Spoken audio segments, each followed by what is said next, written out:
안녕하십니까. 난차사랑입니다. 제가 오늘 지금 댓글로 초보님이신 것 같아요. 지금 난초에 입문해가지고 제가 동영상 올릴 때마다 죽순신안이 역삼투 이런 말을 했는데 그게 무슨 말인지를 이제 모르니까 자꾸 질문이 와가지고 동영상을 제가 한번 올려볼까 합니다. 제가 이게 분갈이를 할 때마다 다른 사람하고 분갈이가 달라요. 지금 3월달에 분갈이를 제가 많이 했지 않습니까? 그런데 죽순신안이 뭐 이렇게 제가 말을 했더니 뭐 이쑤시개 삐리리 했더니 그게 무슨 말인지 잘 이해가 안 가시는 모양입니다. 물론 난초에 입문을 지금 하셔가지고 지금 배우니까 그렇죠. 자, 그래서 어떻게 하면 죽순신화를 뺄 수가 있는가 제가 이 얘기를 했는데 제가 실제로 한번 보이면서 또 역삼투 현상이 뭐냐고 또 물어봐가지고 간단히 제가 설명을 한번 해보겠습니다. 자, 그러면 제가 시작하겠습니다. 자, 지금 이 앞에 화분 두 개가 보이시죠? 자, 이렇게 놓겠습니다. 저 아파트 베란다 난실인지 다 아실 겁니다. 제가 지금 죽순 신안이 이런 말을 했거든요. 제가 분갈이를 지금 거의 다 마쳤어요. 그래가지고 안 보내는데, 자, 제가 분갈이 할 때마다 이 얘기를 했습니다. 자, 이거 태극선입니다. 태극선인데, 지금, 저는 아파트인데 전혀 가온을 한다든가 무슨 시설을 갖췄다든가 전혀 없습니다. 말 그대로, 자연 그대로 그럽니다. 선풍기 하나 가지고 길러요. 그래서 선풍기, 여름에는 이제 물을 주고 선풍기를 주지 않습니까? 그러면 전기세 많이 나간다고 해서 선풍기를 갖다가 꺼버립니다. 이런 애로사항으로 애란 생활을 하고 있는 난초 향기입니다. 그 전기세 나가니까 가족이 그것도 손을 갖다 빼버려요. 그러면 난초는 바람이 gel려는데, 완전히 그거는 통풍이 안 되면 난초는 망가집니다. 그런데 어떻게 하겠습니까? 이런 악조건 하에서 제가 난초를 기르고 있는 베란다에서 기르고 있습니다. 그래가지고 난초는 환경과 온도, 습도 그리고 통풍 네 가지입니다. 자, 여러분 그건 아셔야 합니다. 그거 알면 뭐 할 거냐? 뭐 난초만 잘 기르면 되냐? 석을 모로 가나 거꾸로 가나? 예? 맞습니다. 난초만 잘 기르면 되려나? 그러나 이론도 알아야 합니다. 자, 여기서 제가 지금 난초를 이렇게 보여드리고 있는데요. 지금 신화가 이렇게 나왔죠. 제가 왜 지금 이렇게 신화를 보여드리면서 저는 아파트 난실에서 전혀 시설을 갖추지도 않고 이렇게 한다 말씀을 드렸습니다. 가온을 안 시켰어도 이렇게 나왔어요. 작년 가을 신화가 약간 나오더니 지금 성장이 조금 큰 것 같습니다. 근데 겨울철에도 이게 제가 관찰을 해본 결과 제가 수십 년 동안 아파트에다 길러본 결과 겨울에도 10도 이하 가도 남분 속에서 애가가 막 형성되고 이게 성장을 하는 걸 제가 느꼈어요. 휴면 기간에도 제가 그거를 관찰을 하면서 느꼈습니다. 지금 이게 작년 가을 신화예요. 이게 태극선입니다. 이게 태극선 맞죠? 네, 태극선. 그런데 제가 지금 신화를 이렇게 보면은 이렇게 제껴졌어요. 이렇게 제껴졌어요. 지금 죽순 신화에 대해서 이 얘기를 하는데요. 자, 이거 보세요. 여기 난 벽하고 가까워요, 이게. 그런데 여기서 신화가 나오다 보니까 이렇게 밀려납니다. 이렇게 밀려 나가요. 그래서 얘가 좀 멀어진 겁니다. 자, 이쪽 보세요. 여기는 굉장히 멀지 않습니까? 여기 굉장히 멀죠. 근데 여기는 가까워요. 이렇게 튼실한 신화가 올라올 때 우리는 죽순 신화라고 합니다. 죽순 신화. 그러면 죽순 신화를 올릴 때 어떻게 해야 되냐? 물론 비료도 잘 써야 되겠지만은 제가 분갈이 할 때마다 얘기지만은 이 벽적으로 저는 바짝 붙여버린다 이겁니다. 그런 다른 사람하고 다른 에라인들 고수님들하고는 전 반대로 저는 분갈이를 한다 수없이 얘기했습니다. 그래서 저는 직접 행동으로 보입니다. 이렇게 튼실한 신화가 올라옵니다. 이거 튼실하다고 봐야 됩니다. 이게 튼실하게. 자, 죽순 신화 다시 말씀드리면 이집트의 피라미드 삼각형을 생각하면 여러분 아실 겁니다. 그리고 대나무밭에 죽순이 나올 때 불그레 하면서 거무튀튀 하면서 완전히 그게 나옵니다. 아주 튼실하게 오동통통하게 나와요. 그걸 바로 죽순 신화라고 우리 에라인들은 부르는 겁니다. 자, 이것도 이거는 이제 태극선 아니고 한엽인데요. 자, 이것도 보세요. 자, 이렇게 보면은 지금 이게 지금 신화처가 아니고 작년 신화인데 바로 벽 쪽에 있지 않습니까? 벽 쪽에. 여기는 모촉이고 여기 굉장히 멀지 않습니까? 저는 분갈이 할 때 이렇게 한다 얘기합니다. 그럴 때 자, 이거는 올 지금 나오는 건데요. 자, 보세요.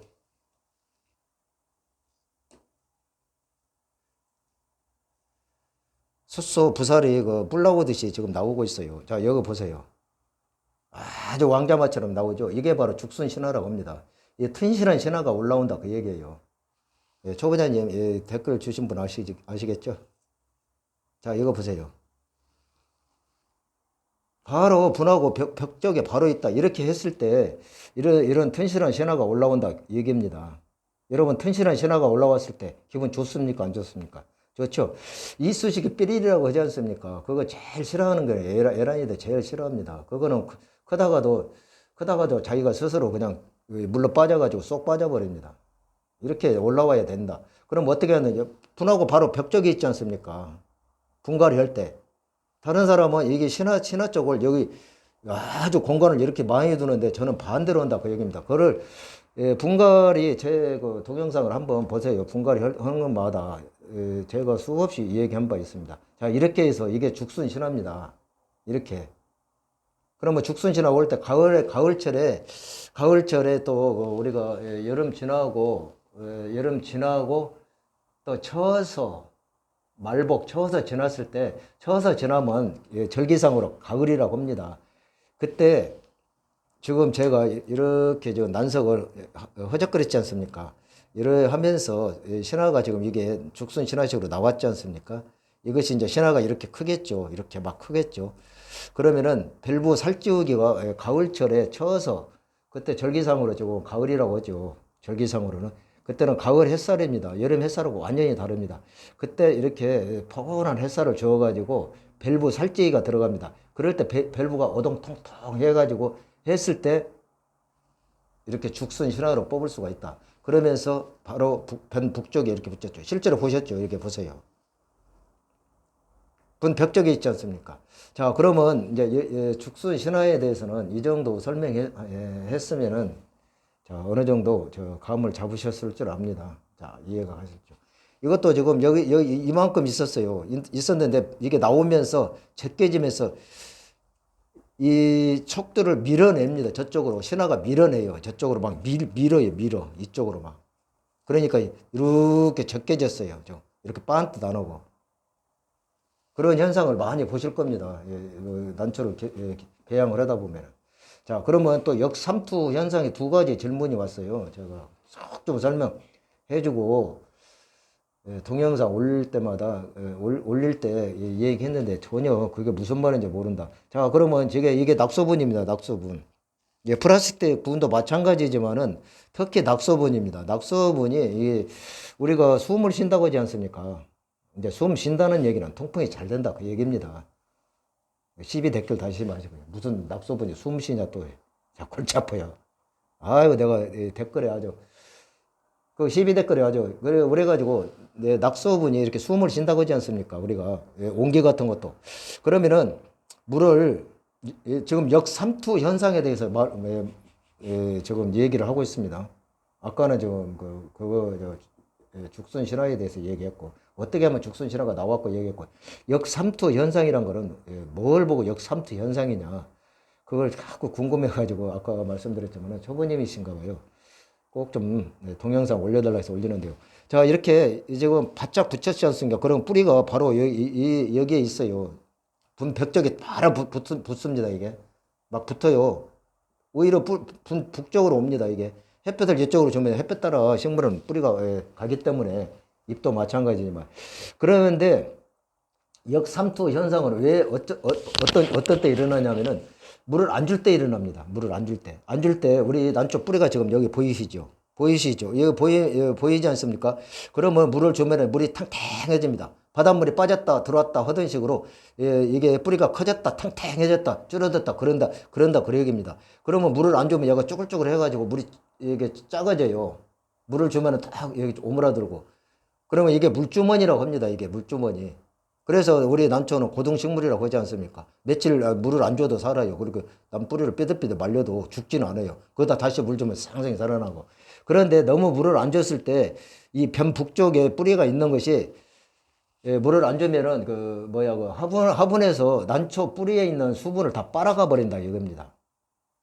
자, 여기서 중요한 얘기입니다.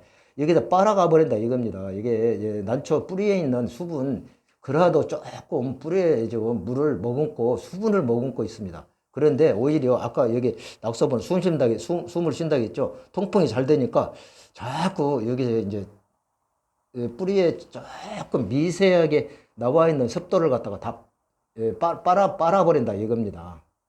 다 뺏겨버린다 그 얘기예요. 빨아버린다는 얘기는. 이 낙소본에서, 특히 낙소본에서 그럽니다. 그래서 왜 낙소본을 그러면 사용하냐 하면 낙소본은 공기가 잘 통하지 않습니까? 그러면은 제가 숨을 쉰다고 했지 않습니까? 그게 바로 역삼투 현상입니다. 여러분, 역삼투 현상 정도는 아셔야 합니다. 난초 2, 3년 해도 1년 해도 아셔야 합니다. 10년 해도 모르는 사람이 있어요. 몰라가지고 그걸로 나눠내 가서 물어보면 뭐 우물쭈물 뭐 대답 안 하고 그러는데 그 정도는 알아야 합니다. 모르시겠습니까? 물론 알겠죠. 그러나 정확히 알아야 된다 그 얘기입니다. 자, 아까 그러면은 다시 한번 말씀드리면은 이것도 가깝게 심었죠. 죽순신화로 나왔죠. 이렇게 했을 때 뿌리가 이렇게 막 이렇게 지금 이쪽으로 병 북쪽으로 붙습니다. 그랬을 때 물을 너무 바짝 말린다든가 하면은 뿌리에 있는 수분이 있지 않습니까? 난초는 물주머니가 있지 않습니까? 다른 식물하고 식물하고 다르죠. 그래서 난초는 고등식물입니다. 물주머니를 머금고 있어요. 그래가지고 얼마 동안을 물을 안 줘도 그걸 물을 머금고 있기 때문에 그냥 잘 견뎌요. 너무나 물을 많이 줘도 안 되지만. 그래서 너무 안 줬을 때 이 낙소분 같은 데서 낙소분 아니라도 마찬가지예요. 이게 플라스틱 분. 이 뿌리에 있는 수분을 다 완전히 빨아 가버린다 그럽니다. 그러면 나중에 이렇게 분갈이 할 때 보면은 그거 텅텅 비었어요. 그래가지고 심줄 같은 거 쭉쭉 훑어버리죠. 바로 그게 역삼투 현상입니다. 그리고 자, 오늘 제가 죽순신화는 바로 어떻게 해서 생기며 어떻게 해서 만들어지며 그걸 얘기했고, 역삼투 현상은 어떻게 해서 우리가 역삼투 현상이 발생하는가. 그러면 발생 안 하게 하려면 어떻게 합니까? 물을 제때 잘 줘야 되겠죠. 또 너무 자주 주면 어떻게 합니까? 뿌리가 상하죠. 자, 이게 바로 죽순신화로 올라오는 겁니다. 바로 벽쪽에 있죠. 자, 역삼투 현상은 뿌리에서 물을 화분이 오히려 반대로 뺏어 가버린다 그 얘기입니다. 자, 오늘 충분히 이해가 가셨을 줄 압니다. 자, 여기까지 하겠습니다. 자, 오늘 제가 말씀드리는 거는 우리가 아까도 말씀드렸지만 뭐로 가나 저러 가나 돌아가나 서울만 가면 되지 않느냐, 그런 거 알아서 뭐 하냐. 그렇죠. 그러나 우리가 알아가지고 나쁜 게 뭐 있습니까? 나쁜 거 하나도 없지 않습니까? 모르는 것보다 좋지 않습니까, 여러분? 그래서 제가 역삼투 현상이 무엇이며 또 우리가 죽순신화 하는데 그것이 어떻게 만들어지며 어떻게 우리가 해야 된다, 그것까지 말씀을 드렸습니다. 초보님들은 이제 영상을 잘 보시면 동영상을 잘 보시고 자꾸 이렇게 이해가 안 가시면 다시 보고 이렇게 하면은 이해가 쏙싹 갑니다. 난초 3년이면 다 박사가 돼야 합니다. 자, 오늘 제가 오늘 여기까지 하겠습니다. 난초 사랑했습니다.